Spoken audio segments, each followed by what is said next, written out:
नमस्कार साथियों, target for IQ की तरफ से मैं आप लोगों का बहुत बहुत स्वागत करता हूं। आज हम लोग आरएनए के बारे में पढ़ेंगे। पिछली वीडियो में हम लोगों ने डीएनए के बारे में पढ़ लिया है, तो अब आरएनए के बारे में पढ़ेंगे। थोड़ा सा डीएनए के बारे में मैं आप लोगों को याद दिलाऊंगा कि ये हमारी डीएनए के बारे में थोड़ा सा जान लेते हैं, थोड़ा सा पीछे का थोड़ा सा रिविजन कर लेते हैं। 2 मिनट में हो जाएगा यह, फिर आगे हम आरएनए के बारे में बढ़ेंगे। हमने बताया था कि एक सेल होती है, सेल के अंदर माइटोकांड्रिया होता है, लाइसोसोम होता है। लाइसोसोम जो होता है सुसाइड बैग होता है। माइटोकांड्रिया जो होता है power house of our cell होता है। सुसाइड बैग या एटम बैग किसे बोला जाता है? यह लाइसोसोम होता है, जो टाइम आने पर, जरूरत पड़ने पर न्यूक्लियस अगर कमांड दे दे तो लाइसोसोम फट जाता है, पूरी की पूरी सेल डिसॉल्व हो जाती है। ईआर होता है, जहां पे फैट वगैरह बनता है। ईआर के 2 पार्ट होते हैं, स्मूथ वाला पार्ट जो होता है फैट बनाता है, और एक पार्ट जो होता है रफ होता है, जिसमें छोटे छोटे पार्टिकल्स होते हैं, जिन्हें पैलेट पार्टिकल्स बोला जाता है। वही राइबोसोम के पार्टिकल्स होते हैं। राइबोसोम का काम क्या होता है? यह होता है प्रोटीन बनाना। प्रोटीन बनाना राइबोसोम का काम होता है, ठीक है। ईआर में जो स्मूथ वाला पार्ट होता है वह फैट बनाता है, और जो खुरदुरा पार्ट होता है वह प्रोटीन बनाता है, क्योंकि उसमें राइबोसोम के पार्टिकल्स होते हैं। साइंटिस्ट पैलेट ने खोजा था, इसी वजह से उसे पैलेट पार्टिकल्स भी बोला जाता है। एक वैक्यूल होती है, जो वैक्यूल का काम होता है वाटर बैलेंस करना, वाटर मैनेजमेंट इसका जिम्मेदारी होता है, ठीक है। इसके अलावा अगर हम बात करते हैं, सेंट्रोसोम होता है। सेंट्रोसोम का काम क्या होता है? सेल डिवीजन के टाइम में सेल को 2 पार्ट में डिवाइड कर देना। यह असरानी की तरह होता है, आधे इधर जाओ आधे उधर जाओ। सेंटर में अपने हैं, सेंटर में अपने हैं, तो सेंटर से सम इधर सम उधर, सेंट्रोसोम, ठीक है। सेंट्रोसोम, ठीक है। इसके अलावा जो होता है यहाँ पे एक है न्यूक्लियस है। न्यूक्लियस में क्या होता है? न्यूक्लियस ही सबको कमांड करता है, सबका पापा यही है। न्यूक्लियस की अगर हम बात करते हैं तो न्यूक्लियस में ही हमारा न्यूक्लिक एसिड सबसे पहले कहां देखा गया था? न्यूक्लिक एसिड जो होता है सबसे पहले न्यूक्लियस में देखा गया था। बाद में न्यूक्लिक एसिड जो होता है वह माइटोकांड्रिया में भी मिलता है। माइटोकांड्रिया और न्यूक्लियस के अंदर जो न्यूक्लिक एसिड मिलता है उसे हम बोलते हैं डीएनए। डीएनए पाया गया, ठीक है, डीएनए पाया गया, डीएनए पाया गया। न्यूक्लियस के अंदर भी एक छोटा सा पार्ट होता है, यानी कि देश का कोई अगर देश का गृह मंत्री है तो गृह मंत्री को कंट्रोल करने वाली उनकी वाइफ होती है, वैसा यहाँ पे भी है। न्यूक्लियस पूरी सेल को कंट्रोल करता है, लेकिन न्यूक्लियस के अंदर भी एक गृह मंत्री है जो इसके अंदर होता है। इसे बोला जाता है न्यूक्लियोलस।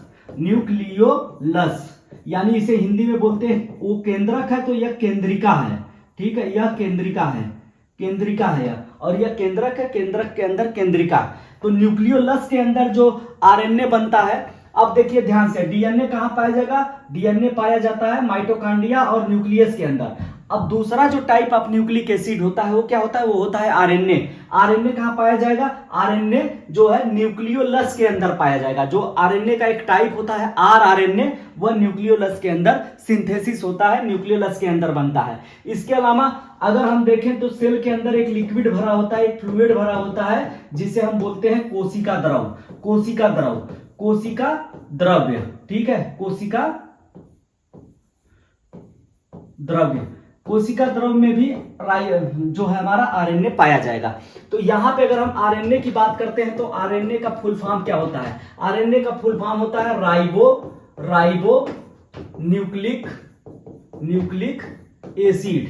आरएनए का फुल फॉर्म होता है राइबो न्यूक्लिक एसिड। अगर न्यूक्लिक एसिड है तो यहाँ पे हम ध्यान देने वाली बात है कि न्यूक्लिक एसिड किससे मिलकर बना होता है? न्यूक्लिक एसिड जो होता है न्यूक्लिक एसिड जो मिलकर बना होता है नाइट्रोजन बेस, शुगर और फास्फेट, इन 3 चीजों से मिलकर न्यूक्लिक एसिड बना होता है। इन्हीं तीनों चीजों का जो कॉम्बिनेशन होता है, हम अगर न्यूक्लिक एसिड की बात करते हैं, न्यूक्लिक एसिड की बात करते हैं, तो यह किससे मिलकर बना होता है? नाइट्रोजन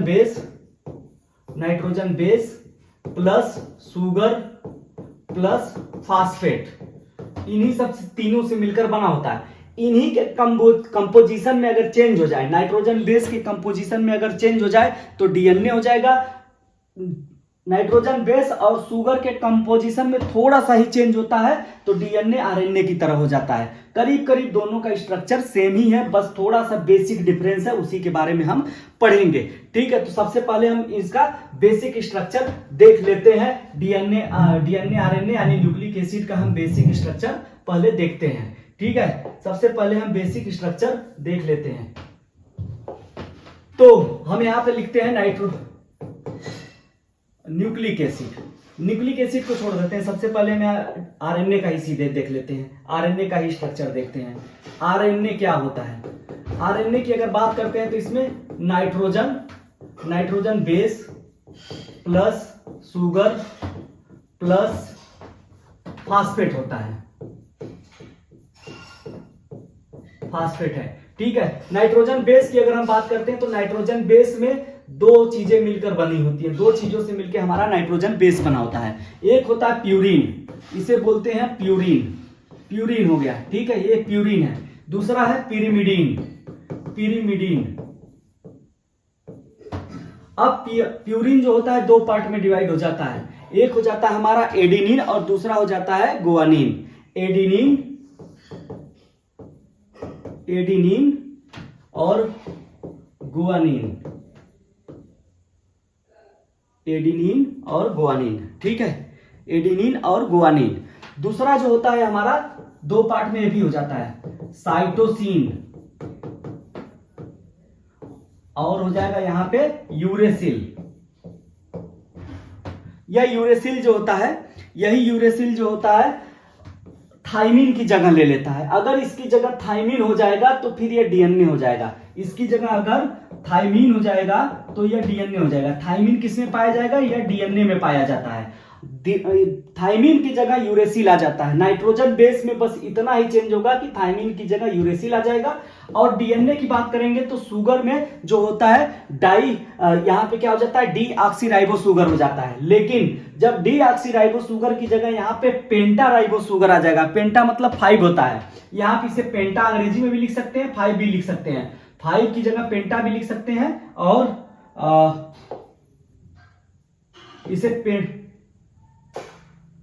इसकी जगह हम पेंटा राइबो शुगर भी बोल सकते हैं। ठीक है, पेंटा राइबो शुगर भी बोल सकते हैं। तो यह 5 राइबो शुगर या पेंटा राइबो शुगर। तो आरएनए में क्या होता है? नाइट्रोजन बेस, शुगर और फास्फेट होता है। नाइट्रोजन बेस में बस थोड़ा सा चेंज हो जाता है, डीएनए से अगर तुलना करें तो यहां पे थाइमिन की जगह यूरेसिल आ जाता है। थाइमिन की जगह यूरेसिल आ जाता है। तो अगर हम आरएनए का स्ट्रक्चर देखें तो नाइट्रोजन बेस में प्यूरिन हो जाएगा, प्यूरिन हो जाता है, प्यूरिन हो जाता है, पिरिमिडीन हो जाता है। प्यूरिन में देखें तो एडिनिन और गुआनिन हो जाता है। पिरिमिडीन में देखें तो साइटोसिन और यूरेसिल हो जाता है। यूरेसिल ही सिर्फ चेंज होता है, सेम टू सेम डीएनए की तरह होता है। यूरेसिल जो होता है आ जाता है किसकी जगह? थाइमिन की जगह आ जाता है। अगर थाइमिन हो जाएगा तो ये डीएनए का स्ट्रक्चर हो जाएगा। यहाँ पे डीएनए में डीऑक्सीराइबो शुगर होता है, यहाँ पे पेंटा राइबो शुगर, 5 राइबो शुगर है। बाकी फास्फेट वैसा ही होगा। अब डीएनए की स्ट्रक्चर के बारे में थोड़ा सा हम बात करते हैं। डीएनए का स्ट्रक्चर की बात अगर हम करें तो डीएनए जो होता है डबल हेलिकल होता है। डबल हेलिकल होता है, जैसे डीएनए ऐसे होता है, डबल हेलिकल होता है। ये बीच में जो हमारे जो है न्यूक्लियोटाइड होते हैं, जो नाइट्रोजन बेस से बने होते हैं, नाइट्रोजन क्षार से बने, यानी एडिनिन, गुआनिन, साइटोसिन और थाइमिन से बने हुए होते हैं। साथ ही साथ ये जो बैकबोन होता है यह किससे बना होता है? यह फास्फेट और शुगर से बना होता है। आरएनए की कहानी में सिंगल ही रहता है। आरएनए की कहानी में जो है यह सिंगल ही रहेगा, सिंगल ही रहेगा। और ये जो है बेस है इसके, ये नाइट्रोजन बेस जो है सेम टू सेम रहेंगे। ठीक है, ये सिंगल रहेगा। आरएनए हमेशा सिंगल रहता है, आरएनए में हमेशा सिंगल होगा। ये किससे बना होता है? ये बना होता है ribo sugar, ribo sugar. RNA है तो ये पेंटा राइबो शुगर का होगा, पेंटा राइबो शुगर प्लस इसका बना है फास्फेट का बना होगा। और ये क्या है? यही जो है नाइट्रोजन बेस है, एडेनिन, गुआनिन, साइटोसिन और यूरेसिल से मिलकर बना हुआ होता है। तो आरएनए सिंगल हेलिकल होता है, डीएनए डबल हेलिकल होता है। बेसिक डिफरेंस यह हो जाता है। दूसरा बेसिक डिफरेंस क्या हो जाएगा? नाइट्रोजन बेस का डिफरेंस हो जाएगा। नाइट्रोजन बेस को अगर देखें तो डीएनए में थाइमिन होता है, आरएनए में यूरेसिल हो जाता है। शुगर का डिफरेंस होता है। शुगर कैसी होती है? डीएनए में डीऑक्सीराइबो शुगर होता है, आरएनए में पेंटाराइबो शुगर होता है। ठीक है, यहां तक क्लियर।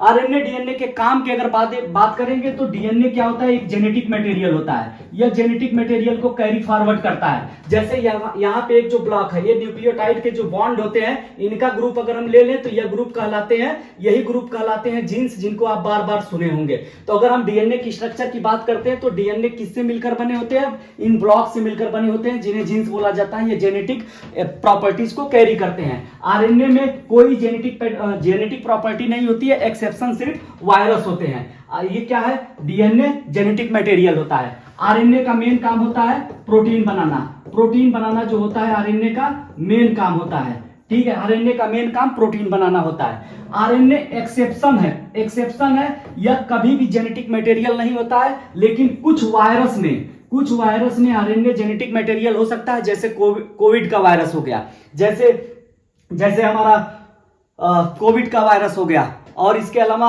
एड्स का वायरस हो गया। इन सब वायरस में जो जेनेटिक मटेरियल होता है आरएनए होता है। नहीं तो सामान्य तौर पर एनिमल को नुकसान पहुंचाने वाले जितने वायरस होते हैं सब में जेनेटिक मटेरियल डीएनए होता है, लेकिन कुछ एक्सेप्शन है जिनमें आरएनए जेनेटिक मटेरियल होता है। जिस वायरस में आरएनए जेनेटिक मटेरियल होता है उसको हम बोलते हैं रेट्रोवायरस।